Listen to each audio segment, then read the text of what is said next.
Good day, ma'am. Good day, everybody. Today, we're going to talk about the Lev Vygotsky theory, together with my co-reporter, Joshua P. Capoy. Good day, everyone. My name is Joshua P. Capoy. But before we proceed to our discussion, let me first introduce to you who is Vygotsky. So, Lev Vygotsky, born in 1896 in Belarusia, and he began his career as an educator and a psychologist at the time of 1917 during Russian Revolution. Vygotsky set out to create what he hoped would become a new way to understand and solve the social and educational problems of his time. Vygotsky's theories stress the fundamental role of social interactions in the development of cognition. That is Vygotsky 1978. He believed that the learning occurs through social interactions with a more knowledgeable member of society. He helped the child to make meaning of everything. He also stated that the child learn through socialization with those knowledgeable people who imparts learning to us.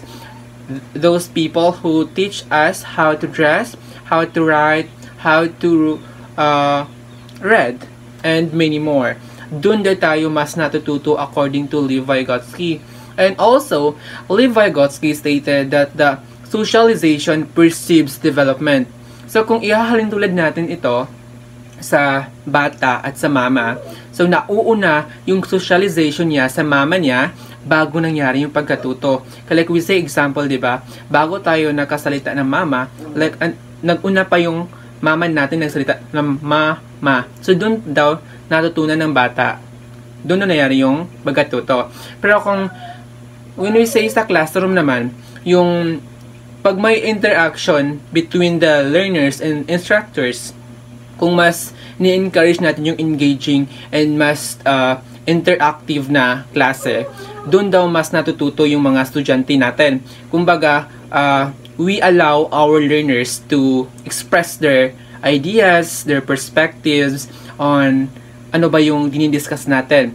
Para din, mas magiging engaging and mas ma-develop nila yung pagkatuto at mangyayari yung pagkatuto. Lev Vygotsky pointed out not the stages of development, but rather he pointed out the factors of learning that is present in every culture that can help the learners in a certain learning.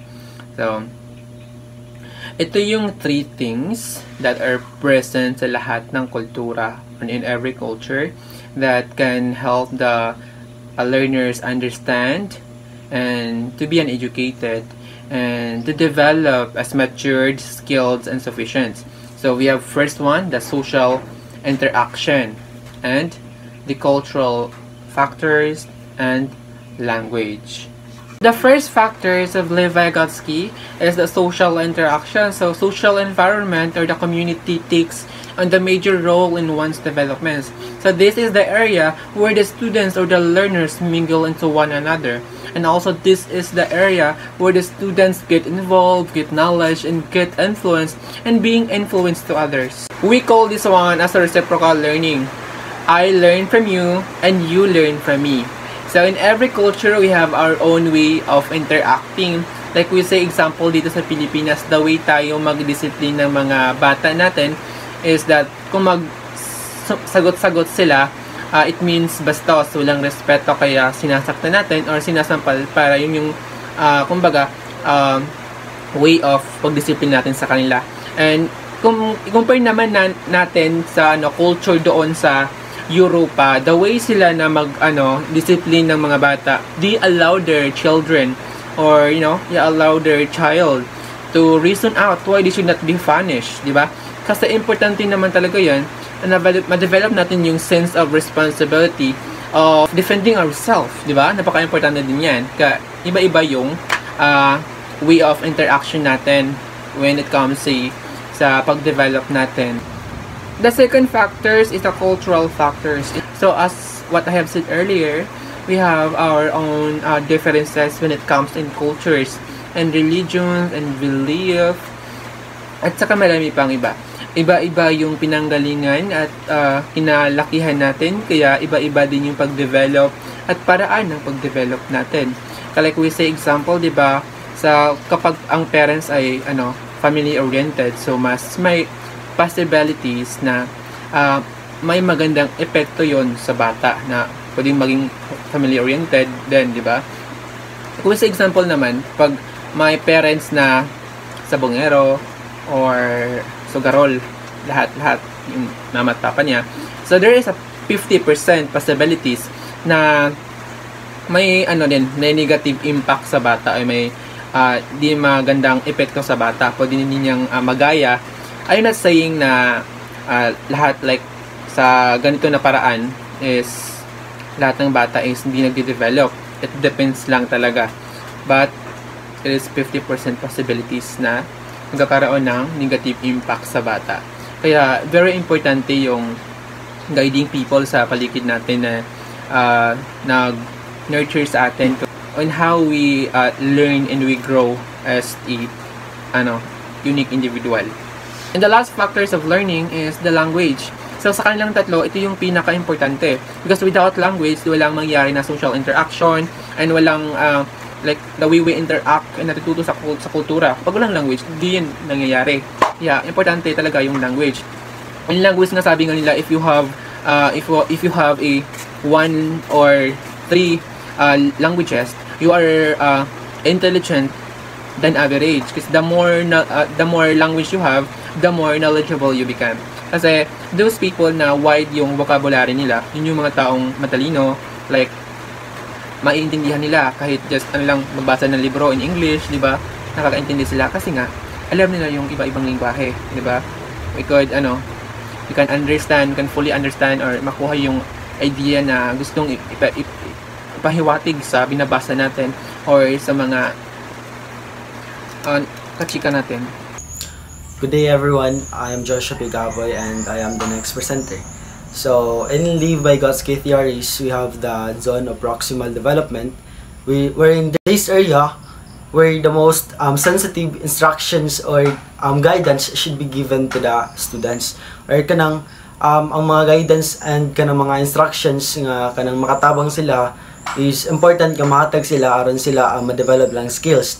And also allowing the child to develop skills they will then use on their own, developing higher mental instruction. So diri gipasabot nga ang students ang katong ilang mga kakuha nga mga knowledge or guidance nga gikan sa laing member of knowledgeable member in the society is ilang magamit with their own. And the zone of proximal development is siya 3 categories. First is can do independently. So ang mga students is na sila yung mga butang kaya nila buhaton, and kanang without guidance is kanang murag kanang makuha bitaw nila with sila harang kaugalingon. And second is can do if they are guided. So ang students is na sila yung mga things nga kaya buhaton if they are guided, and also need nila guidance sa mga members sa society nga kanang mas nakabaluan nga butang, like example like kanang sa eskwelahan, like kailangan nila magtuon, kailangan mga teacher nga i-assist sila, i-guide sila. And last is can't do even if they are guided. So naapod sila yung mga butang nga dili kaya buhaton even if kanang nagitaganan sila guidance, gitabangan na sila, though makaya nila, but kailangan sila og kanang enough time nga para makuha ni nga skills nga na. So we have also this scaffolding. So this means this is our teaching method nga i-assist ang students or kanang tagaan sila guidance aron ma-develop ilang kaugalingon, ma-identify or makuha ilang interest or kanang ma-develop ilang skills nga ilang magamit in the future. So in scaffolding, na siya 4 ka level. We have the first is we have the I do, you watch, and then the child or the students will observe. So the second is I do, you help, and then the child or the students will engage or kanang sila may mubuhat. Then ang third is you do, I help. So the child is siya to ang mag-lead or siya ang magbuhat, and then kita igwata mo assist kung unsa ilang kailangan. And the number 4 is you do, I watch. So kani siya diri ang level is kanang ang bata is more on hands-on na yang ginabuhat, and then kita magtanaw na lang ta or kanang ato na lang silang i-observe kung unsay lang performance or kanang og tama na ba, sakto na ba. So ingana. So those are the 4 levels of a scaffolding in the Vygotsky theories. So in conclusion, the Vygotsky theories emphasizes the learnings of the students nga ilang makuha with by interacting with other people, with communicating with other people, more on kanang makuha nila ilang learnings through socializing, through kaning sa mga knowledgeable people in the society, mga knowledgeable member. So through interaction, makagain sila ng idea, mga knowledge nga ilang magamit, and then because of the guidance of the other people, so ang students is kanang ma-develop nila lang ang kaugalingon. And that's all. Thank you.